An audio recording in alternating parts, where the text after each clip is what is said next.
It's 7 p.m. and we're at the East Lyme Board of Finance regular meeting on Wednesday, September 13th, 2023. We're going to call the meeting to order with the start of the Pledge of Allegiance.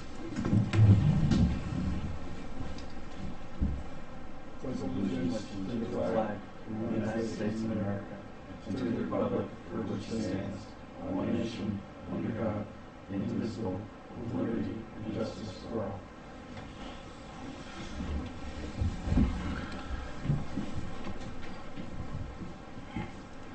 The first item is delegations, where the public can approach the board and comment on any item on the agenda. Seeing nobody from the public here, we'll move on to approval of the minutes of the regular meeting on August 9th, 2023. Does anybody on the board have any changes or corrections? Just a small typo on page 2.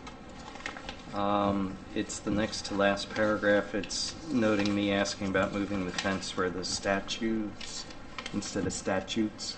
There's a extra T thrown in there. Yeah. Other than that, it's fine. Okay. I'll move to approve the minutes of the regular meeting of August 9th, 2023 as amended. Second? Second. I'll second. Okay, everybody in favor? Aye. Aye. Opposed? Abstentions? Approval passed 5-0-0. Reports for the selectmen? Thank you, John. Kevin Sawyer, First Selectman, 25 Quail Crest Road, East Lyme. I'll make it brief tonight. Basically, we offered an early retirement incentive for town hall staff, people that met the criteria, and basically, if your age and years of service, a minimum of which would, 10 years, a total of 85, you could get an extra 4% in retiring. 3 people took advantage of that, which in turn be a savings to the town because the amount we'll be paying off does not, or the new people coming will come in at a much lower rate, so it'll be a savings to the town.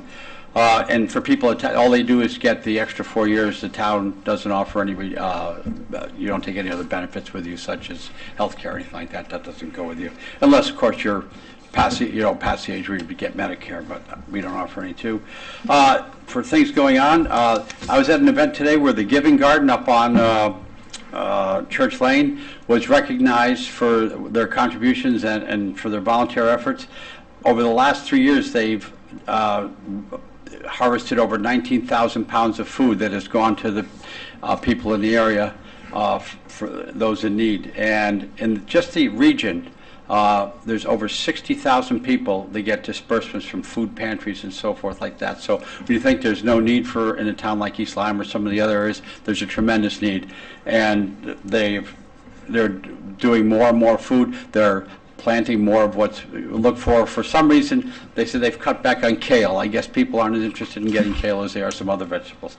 So, but our group there, Liz Farley, Lisa Pikarowski, Bruce Cohen, and I'm leaving out a ton of other people, were recognized for all they do to get food to those most in need. And it's all organic as well.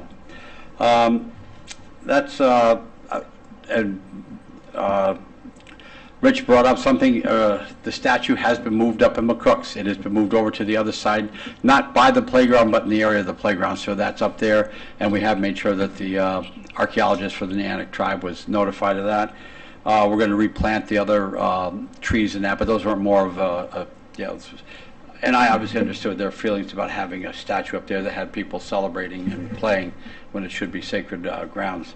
As moving on to, they're eventually going to bring in sort of x-ray to make sure that, to see if there might be any other burial grounds up there and so forth like that. So moving forward, they're going to do that. It's about all, fall sports is moving. High school soccer started, football started.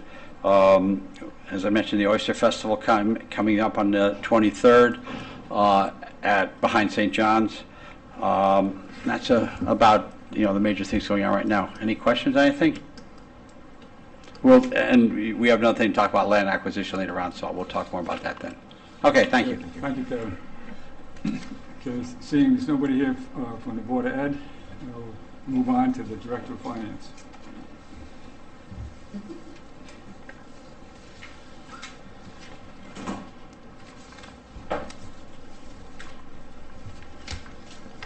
All right, so we're going to have a nice, quick presentation tonight. There's not much we haven't already talked about at length at most of these meetings, so it should be a nice, quick meeting here. There's a stick right behind the American flag. Yeah.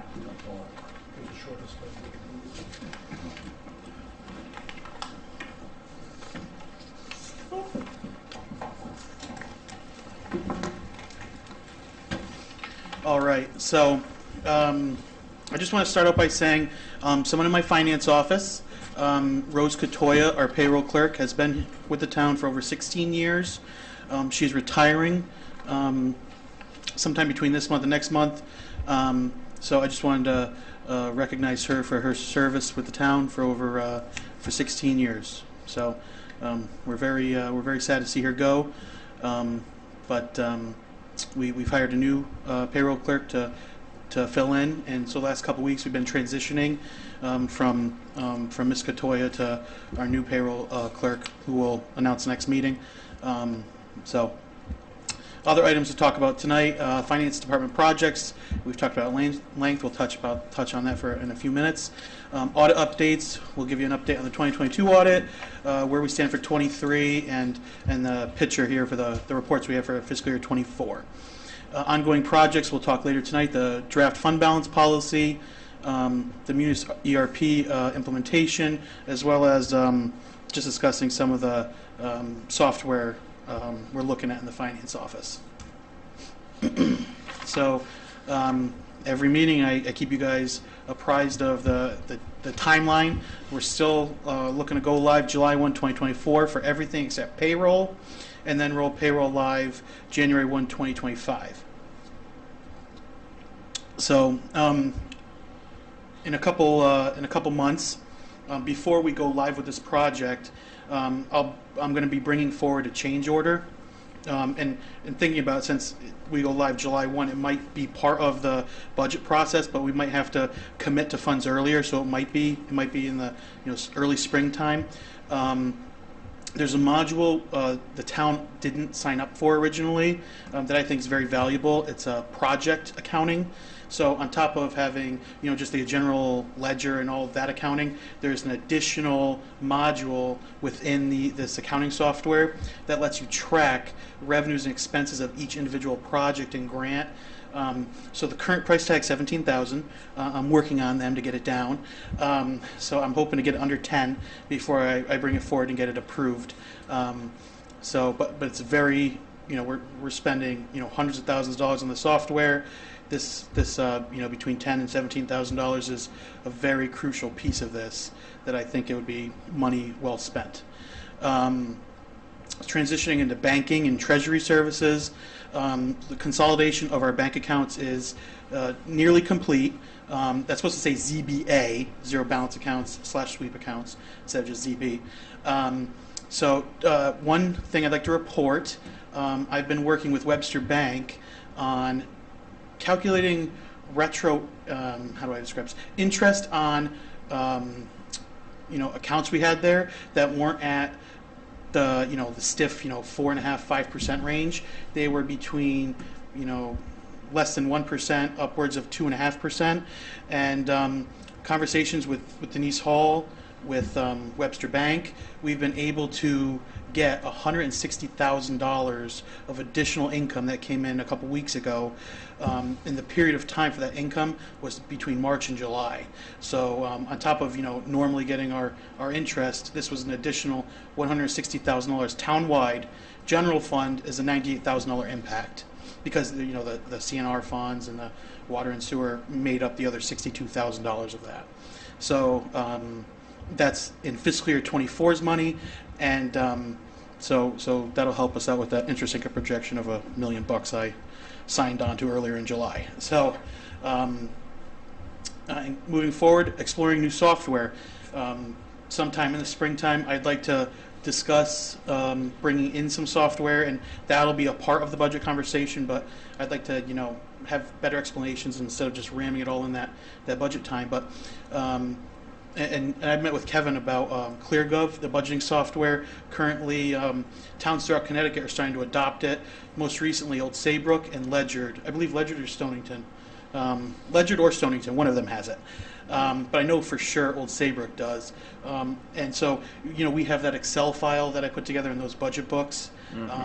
So the selling point to the software was your Excel file and your budget is one broken formula away from being wrong. And that really resonated with me because I had 2 broken formulas, if you remember.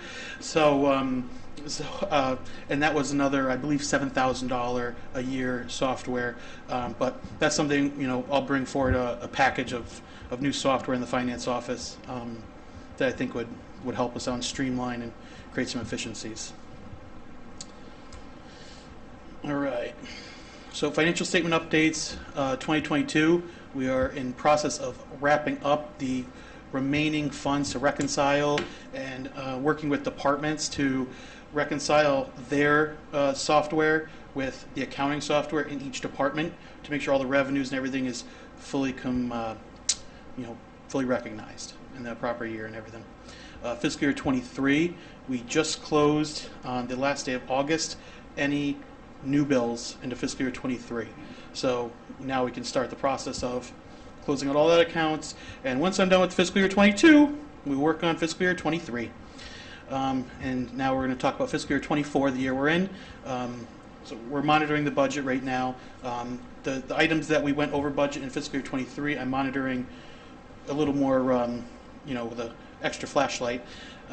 So every week I've been checking the police overtime line just to make sure what that's looking like. And right now, I think the budget was $330 or $320, and the last calculation I did was $6,000 over.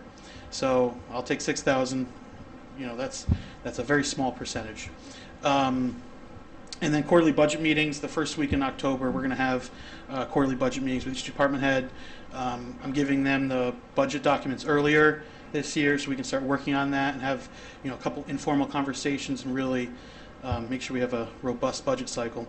As part of that budget meeting, I'd like to really start with capital this year, in the finance office, and really work to get a good 10-year and 5-year plan so we can solidify that and use that to project debt service for the next 5, 10, 20 years. So it all ties into a long-term projection and plan that we need to start building.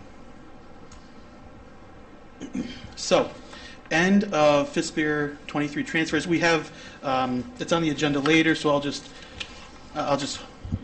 So we're breaking down salary contingencies. There was a few unions in fiscal year 23 that the increase in pay was put in the salary contingency line as opposed to their wage line.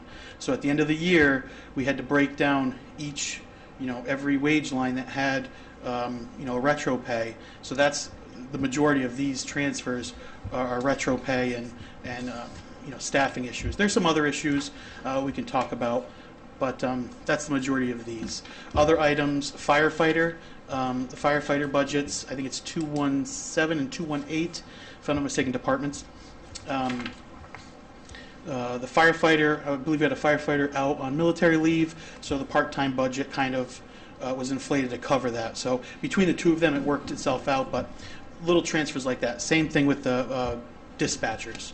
So the part-timers and overtime, part-timers and full-timers, we just have to do a transfer between those two accounts to even them out.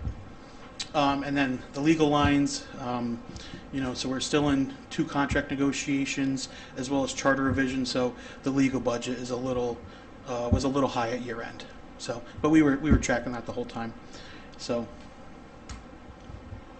we'll discuss the transfers when that comes. Do you have a question, Rich? Yeah, I didn't think I heard you talk about hiring new department heads and the overlap with the directors. We'll go right back to that one. Oh, okay. Okay, so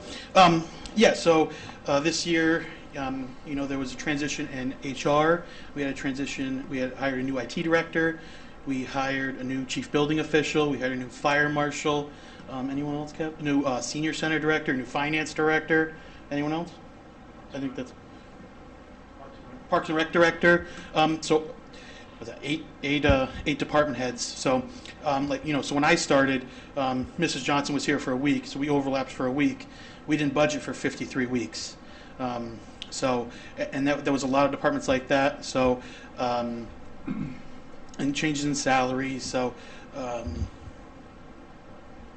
that kind of answer your question, Rich? Yeah. And then that second line, the payouts of retired department heads accrued time. We didn't need a transfer for that. There was enough money in the retirement liability. Oh, okay. I think I just put that there just to say, hey, it was a little, the retirement liability line, section 114, was a little inflated because we paid out, eight department heads. Right. So, Okay. Thank you. all right, I believe that's all I had tonight. So, anyone have any questions?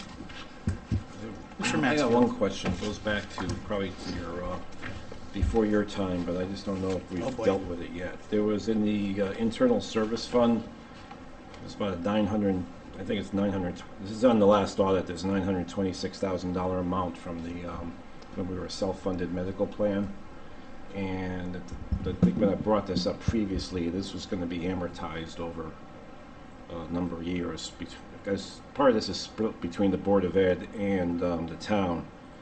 So I don't know if we can talk about it, offline if we need to. If there was any, Okay. if there's any plan on, is that some of that going to hit next year? Or So, if we're thinking of the same thing, we just paid our last payment last month.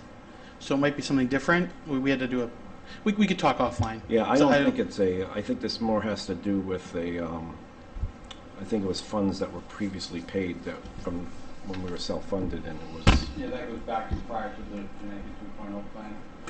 I remember that was a lot of years ago. Yeah, that's why at the time when I came on the board and I asked why is this still here, because it's usually, and I think Mrs. Johnson at the time explained that between her and Mary Ann Stevens had a plan that they quoted Gatsby or one of the pronouncements or that they were going to per Gatsby was going to be amortized over time, but it doesn't look like the numbers changed from 2020 to 21. So I Yeah, we can believe. look at it maybe, Can I just I'll share my screen here and show you what I have here for documentation. So it appears to me that we are making payments on this as we go. So I can see the 926 here. Mhm. The due to other funds. So you can see right here it's kind of blocking by the American Okay. flag. But we're making payments of $11,680 on this a month, and I believe we just paid our last payment last month. Okay. So I'll check back with Yeah, you. my understanding this is more of an accounting entry that was. Yeah, I think the general fund has to pay back Okay. that internal service Okay, fund. when you say pay, I want to make sure that we've already paid Yep. So the carrier for one all fund these had. claims. I Yeah, guess, no, the carrier, if we owed the carrier that kind Yeah. of money, they yeah. Yeah, we paid. made sure that we knew it. But this is still something that's going to hit the budget. It's for even if it's over 4 years, that's still a $200,000. Correct, yeah. Hit that we got between us and the Board of Ed that we have to deal with. And, Yeah, I'll look at this more and we can talk offline. Yeah, Kevin, thanks for bringing that up, Paul. That was a good point. When you're talking about the ClearGov, I guess that implies that we will no longer be using any Excel sheets once we have the acquisition of that for the budgeting. Boy, I hope not. Yeah, so Yeah. it's an Excel sheet essentially in a software. Right, And right. what I can do is I'll send everybody the old Saybrook one that's on their website. I'll find the link and send it to you guys so you can see what it is. It's more than just the numbers. It's narrative. So each department has a narrative, with its mission and goals, and there's almost KPIs, and it's more than just it's a robust budget book. It's more than just the revenues and expenses like Right. we did last year. It's the whole picture. Right. So- And when you speak of picture, will there be visualization capacity in it as well, or capability? So it makes a PDF document that's I'll send it to you and we can discuss. There's many different levels to it. So I'll send you a couple of the selections that they sent over to me, and we can discuss that. Okay. Yeah. That was just one sometimes, software. Sometimes graphical presentations are easier to see than numbers. So. Absolutely, and that software actually it's very customizable. So say there's the link on the website, you can go in there and run reports with the parameters you want. So it's more than just like a PDF document. It's like an interactive software essentially too. Okay, so we would be able to interact with it as well? For the right price. For that 7,000, no. That 7,000 was just a like a PDF book. I believe it was double for that interactive. So, but I'll present to you that Okay. Mercedes-Benz and we could talk. Okay. So, Thank okay. you. Yeah.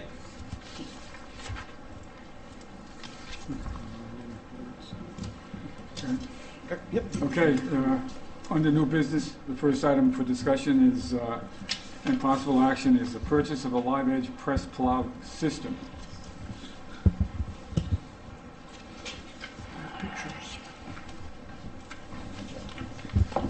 Good evening, Joe Bergal, the Director of Public Works. Sorry I'm bringing up snow plow equipment in September when it was 90 degrees last week, but we always try to think ahead. Second, what we're requesting is something to be used out of a CNRE account. So whenever the town purchases Public Works vehicle, or we sell off old equipment, it gets put into the CNRE for this very cause of getting other equipment that's better used for the town. So just so, Kevin, were you able to? Okay. So yeah, so because the Board of Selectmen was a really little thing. So this looks really fancy, but you have to envision the two wings actually close. So here are the benefits. We have a 14-foot snow box right now. Can't go over the road. Can't move it around because you can't drive a 14-foot snow box down the street. You'll cause an accident. So that these wings close up to 10 feet, so you can legally drive this over thing. The reason being why this is helpful. If we put this on, we have two payloaders in town, and if we put this on a payloader, we can move this around. This does the work of, excuse me, 3 different trucks. And just so everyone remembers, we're kind of the backup for the Board of Ed. We haven't had any big storms or anything like that, but you have these huge, the high school parking lot, middle school. We have other big town lots. This could clean this thing up in a fifth of the time with one person, and it has a lot of control. You can move one side, you can move the other side. Another benefit of this, it's hard to see, but they call it a live edge. We're heading in that direction. What a live edge is it's broken into about 5 different pieces, so it molds and conforms to the pavement. A typical plow blade is just straight, and if there's any undulations, anything, so it leaves snowpack. Then you have to throw salt on it to dissolve it. This does a great job of minimizing the use of salt, and it really cleans things up and gets it to black surface right away. So we could send this to cul-de-sacs. We could send it. We have nothing like this in town. The reason we weren't even aware of this is that our new fleet manager came from Cromwell, and they had one of these, and they bought a second one, and it's highly valuable. So less salt, extremely useful. Backs up the Board of Ed. We just don't have anything like it, so it'd be very proactive for the town to move forward. So funding of it is $41,107.50. Back to the CNRE. I think I also included in the package. In this CNRE, there's $56,000 in this account. Okay. 50, yeah. But there's another $30,000 that's being moved into that from other things that we sold. We actually sold some equipment about 2 years ago to North Branford for $40,000. It was just old equipment we weren't using, and we put it in this account. So this is exactly the reason why we sell old equipment, put it in that account to buy something that's really useful to the town. So therefore, we're trying to move this forward now because it's about an 8-week lead time. So if this board passes, we go to town meeting, we can purchase it and have it ready for the winter, and hopefully we don't have to use it, but if we do, we're ready and we can really clean up the town much quicker than we normally can. Turn that off. If you have any questions. Sure. Yeah, did you get quotes from any place else besides Great question. This is state pricing This is the best pricing you can get. So on the pricing I gave you, this is a state contract number. So Okay. this is actually, and this abides by the purchasing policy to use the state contract.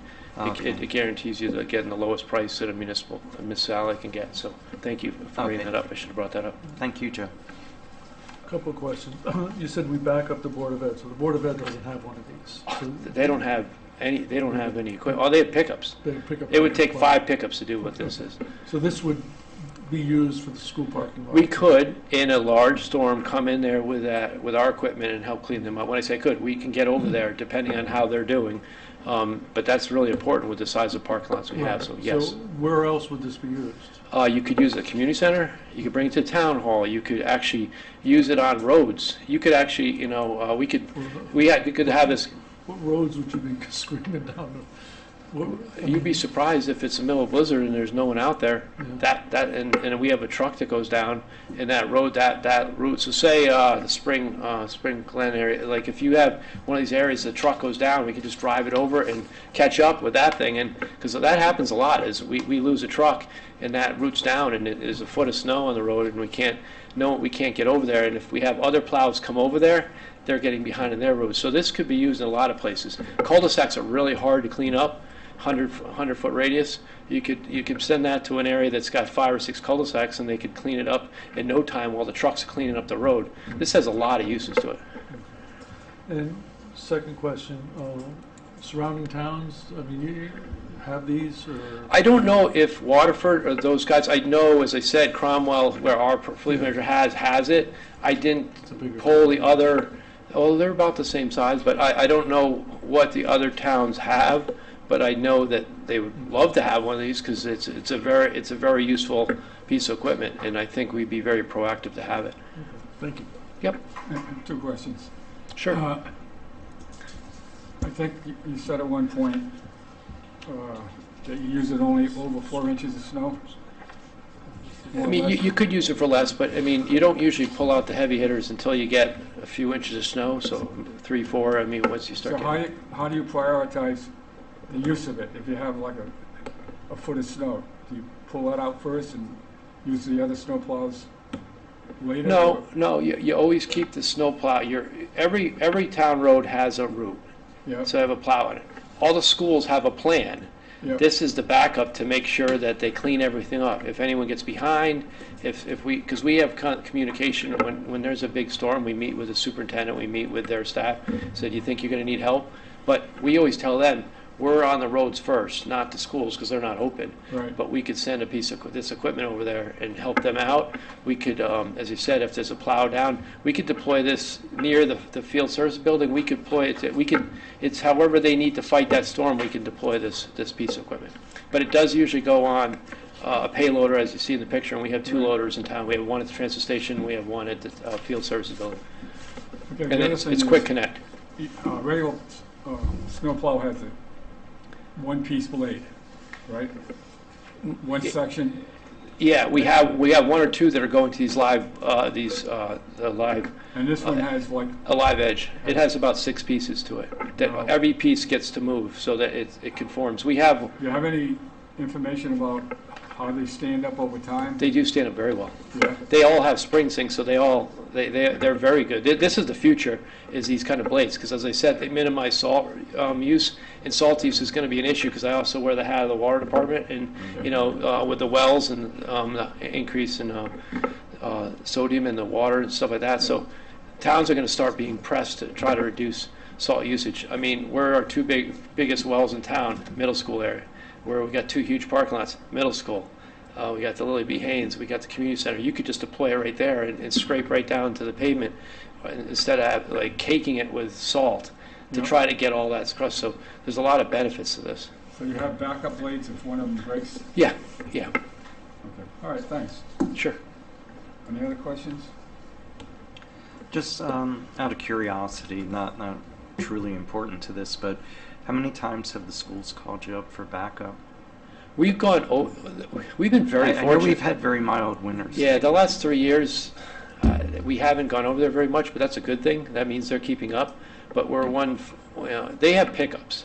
You can't move volumes of snow in those parking lots with pickups. They don't have any. I think that they have a backhoe that's really, really old that breaks down a lot that sits outside. So it's always it's like emergency planning. You plan ahead. That doesn't mean we're not going to have a foot, 8 to 10 inches, and then all of a sudden the school can't get it out, and it affects everyone in town. The parents say you can't open the school for 2 days because you can't dig it out. You'd bring a piece of equipment like this down there, and it actually is cleaner on cleaning these parking lots than a normal plow because you can move the wings, and you have a lot more flexibility with that one driver. Right. And all those guys are on time and a half, so time is money when you have. So if you have one piece of equipment that's a good 3 trucks, that's a value to the town. Yeah. Is it easier on the roads too than Yeah. traditional plows? Okay. Yeah, well, it cleans them up, but as they said, you're not going to usually go down the road with Right. 19 feet wide. But Right. you'd be surprised because a lot of people aren't on the road in the middle of a big snowstorm.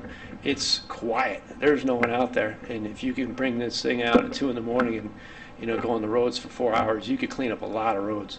Mm-hmm. And then if a car came, you pull in the arm and swerve over. I mean, we don't have anything like this that has that capability to clean up this amount of snow because even we have some of our mid-sized trucks. You get enough snow and they can't push. It's wet snow, they can't push. Then all of a sudden, all the pickups in town they're plowing are useless. Now you get the big trucks. So this is the cleanup hitter. If you want to take a baseball analogy, this is the one that cleans up everything. Sounds good. Maybe getting this, it'll be another mild winter then. I love if that's the case, but we always want to be ready, and we have the funds to do this, and they're just sitting there, and it would be best to have that ability. Thank you. Yep. Is that it? What is that? You done? I'm all set. Yeah. Okay, thank you. Yeah.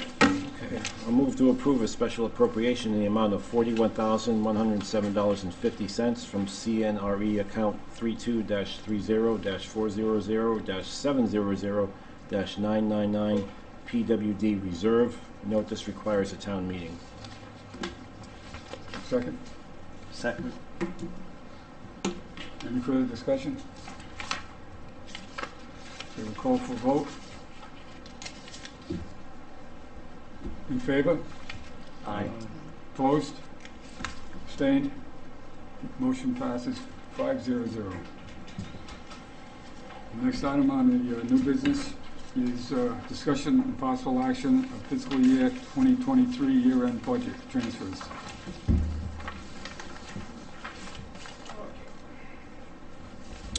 All right, so it's on the back of your, it's the last one. So, it should be a black line up top.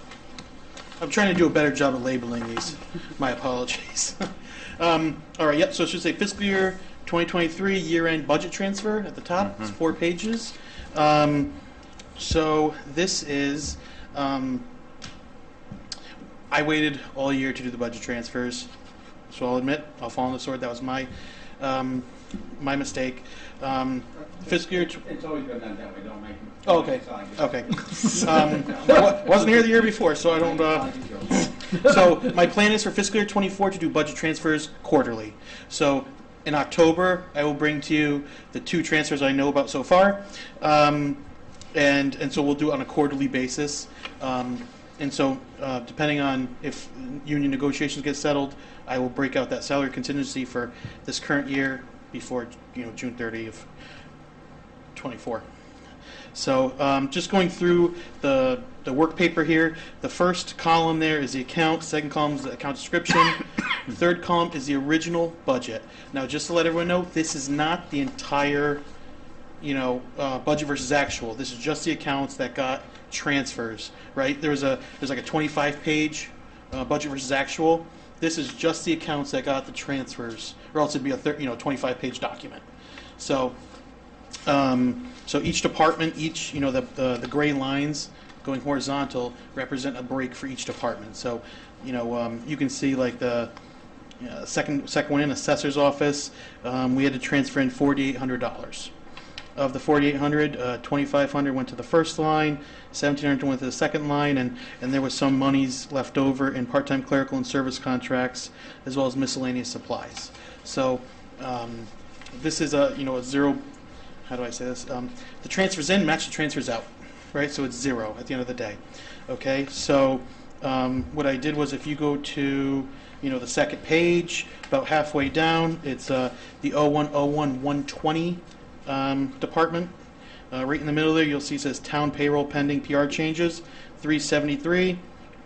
I moved out 360 of that. That is what we needed for all the contingent, all the accounts to do transfers, right? So, so yeah, I don't know how you want to tackle these 4 pages. If you have questions on any particular items, or like I said, so the majority of the transfers are for the salary contingency breakouts, with the exceptions of 1114, top of the second page, the various employee benefits, things like that. Where's legal? That's legal as well. We had to add some money there, so it's just all the accounts to make sure, for internal control purposes, that each department is not over 100% expended. That's the goal. So, and we still had money left over. So,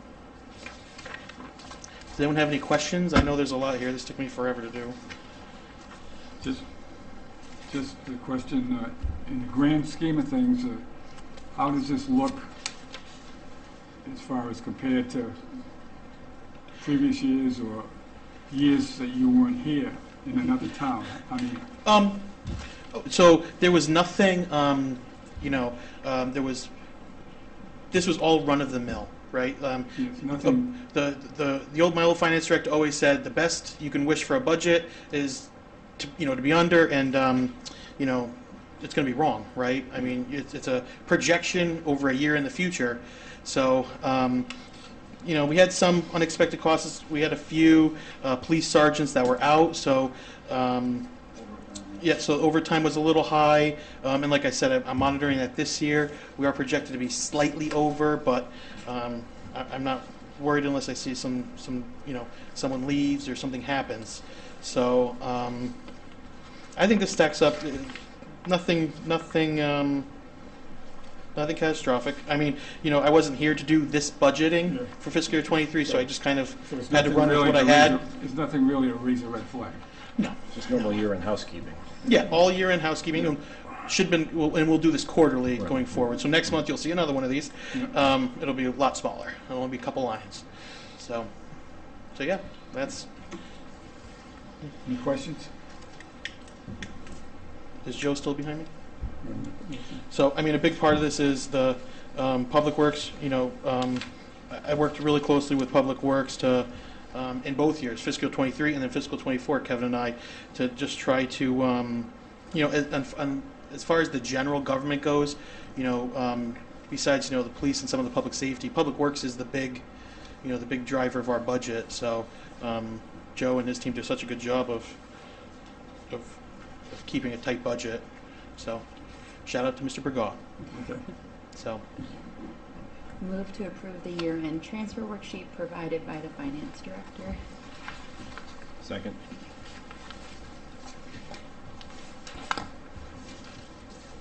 Any other questions? Any discussion? Okay, go to the vote. All in favor? Aye. Opposed? Abstentions? Motion passed 500. Okay, the next item of new business is discuss land acquisition. Yeah, this is just a quick overview because Denise isn't here, and I've talked with her. We're going to ask to have a special meeting at some point in time in the next few weeks when it's ready to move forward to that. But, we did have the presentation. The Board of Selectmen authorized me to negotiate a contract with the Land Trust for the purchase of the designated property at Hathaway Farms. The property they've put up for collateral up in Oswegatchie Hills, which is about 119 acres, and about 22 acres at what Ravenswood or at the end of Brainerd Road, which is the people that have hiked that over the years have set up trails down there. And there's a large parcel up in Oswegatchie Hills which has trails on it too. They're maintained by the Nature Preserve and up in that area. our appraisal for Hathaway Farms, and that was always designated as the #1 parcel in town for open space. But what we're being offered is not the parcel that was designated as that. That's roughly about 137 acres. We're being offered roughly about 114 acres. And as you'll see when I come back for the presentation for you, when we talk about funding and ask for you to act on it, the best parts have been cut off. Right now, as you go in the northwesterly direction, there's roughly, our appraiser said there'd be about 30 or so lots that would be able to be developed for single-family residences. But once you get down into more east and southeasterly you go, topography gets really difficult. It'd be hard to develop that. It's not suited for drainage and so forth like that. So he didn't think there'd be an ability to do any significant development in that area. Our appraisal came back for the property we're being offered at $1,595,000. Oswegatchie Hills, he said gorgeous area. A lot of it's very picturesque and so forth. But the largest part, the 88 acres, right now where we have the trails, which is what the Mitchells donated to the Land Trust for the intent of it being open space, but they didn't specify in it in perpetuity. Norm Peck on his parcel did.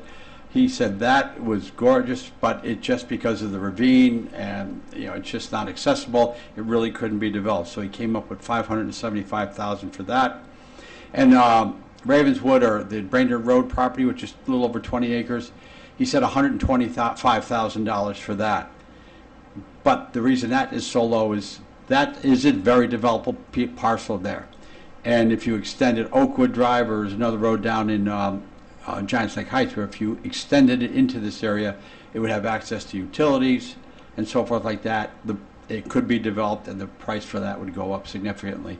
So that is the one area that we could possibly see significant development. And again, that's had parcels on it forever, or since it was donated by the Ravens to the Land Trust back around 2002, 2003.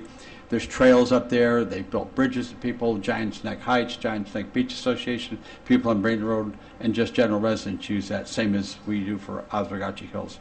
So our appraiser, Howard Russ, when asked about, I asked him what his opinion on purchasing this property, all three parcels, for $2.25 million. He said that would be a win-win-win for the town.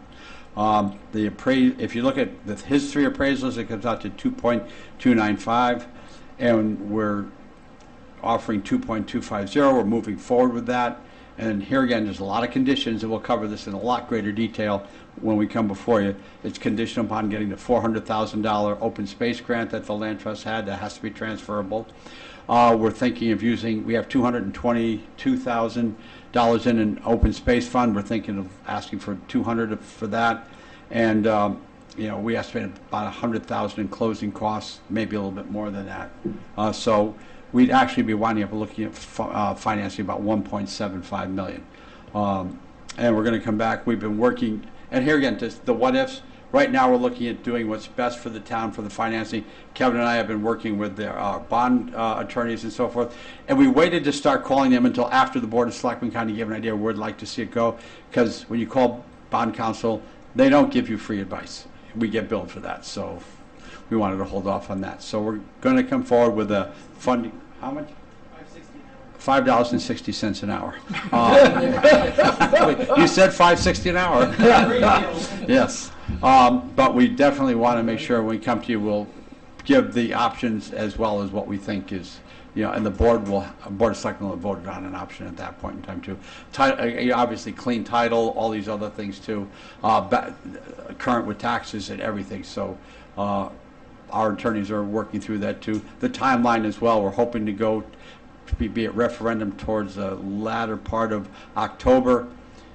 We cannot do it at the same time as a general election, because the same people that can vote in a general election are the same people that can vote in a referendum might not be able to vote in the general election if they're just property owners. So that would be just too cumbersome to try and work that out. And we don't want to confuse it. We'll have enough on the general ballot anyway with the charter revision questions. So that's one of the reasons why, doing it, making it separate. And we'll be having a public hearing on it as well. Any questions, just roughly? Richard? For the Giants Neck Heights property, that'll remain an open space The property? intent is, yeah, and here, the intent, that's a good question, and I meant to mention that, and I didn't, is in perpetuity. This will be held as open space. The Planning Commission, I have to go to them too, because they have to say, yep, we're okay with this because it's consistent with the POCD. And I need a desk review and approval by zoning, which means Bill Mulholland doesn't have to go to the commission, he can just sign off on it. But one of the things Planning Commission is doing on the 19th of the month is reviewing their, getting ready to update their subdivision regulations and so forth like that. One of the things they're putting in there is if the town gets open space, it can give it to certain entities. And they're going to amend that to make sure that if it's given by the town, it's forever, and it cannot be used as collateral for anything. Because that's one of the problems here. The properties that the land trust is put up as collateral. So even if you couldn't develop it, if it was foreclosed on, the town would lose access to those parcels right now. So, yeah. Okay. So no, that would be, the plan is that, I know Chiquella brought that up too. No, the intent is this is not ever to be developed in perpetuity, open space. Excellent. Thank you. Thank you. Any other questions? Was it the land trust's intent that the town purchase this property all along? Is that why they encumbered the properties? Or? No. There was a comment that they did this as, in the article in the paper, that they did this as a stopgap, but I made very clear to the land trust that we never ever agreed with them that we were going to purchase this, and or what they were considering at all. They did this on their own without any approval or anything from the town. I'm assuming we're not losing any lot of tax revenue from these properties either once they... No, we're losing very little because right now Hathaway Farms we're being offered. There are some back taxes due on that from prior to the land trust taking possession of it, but since they've taken it, there's been no taxes on it. Same thing with Raven Woods, and the same thing with up here. So there's no tax loss. The only thing would be if Brainerd ever got developed down the road, we would get If Brainerd would, but and that's just it. The thing is, you'd be looking at single-family units, and those will get some tax revenue for it, but you put a couple of children in those homes, and it far outweighs the taxes. And here again, these were given to the land trust with the intent of it being preserved in perpetuity as open space. Okay, thank you. Thank you. Okay, the next item is unfinished business, and the first one is discussion and possible action on the fund balance policy. So as far as I know, that was going to be moved to the next meeting. Yep, I just put that on there as well as the finance annual calendar. So this is discussion and possible action. Really should probably just say discussion, maybe / placeholder for next meeting, as well as the annual finance calendar, because I didn't really. Right, that's why I did it.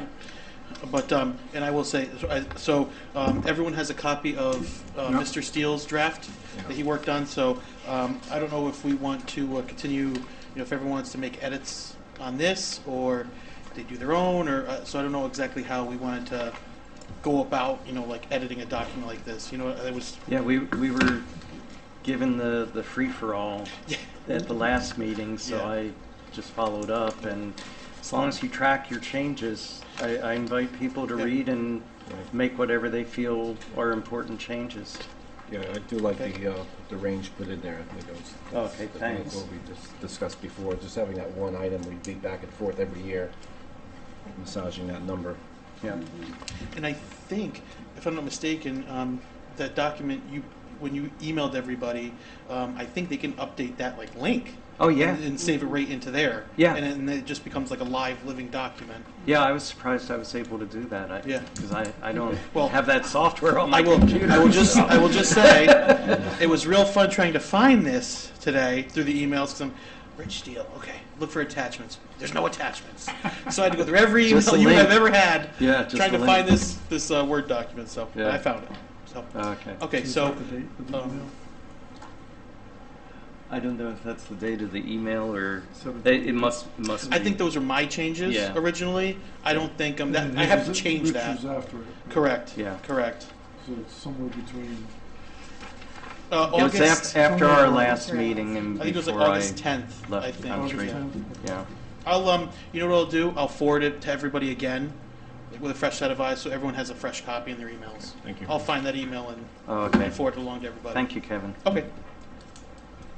All right, so public discussion. There's no public here, so we can move on. Board comments. Anybody has anything to say? I do. I'm real glad that you decided to stay with us, and you've made our life a lot easier over the period that you've been here. Well,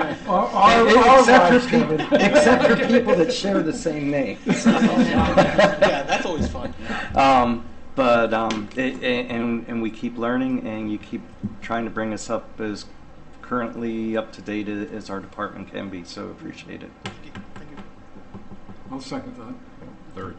Fourth. Now you know what he's going to ask me for tomorrow, don't you? Yeah. Snowball. Contingency fund. Yeah, contingency. Well, that $14,000 software graphic package. Yeah. That's what it's gonna be. I prefer that project module, though. That's the big one. That's the one. All right. I got Okay. a lobby for it. Okay, motion to adjourn. So moved. Second. Second.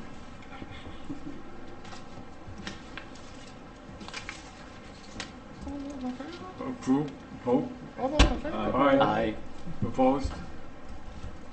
And abstentions. Motion carries 5-0-0.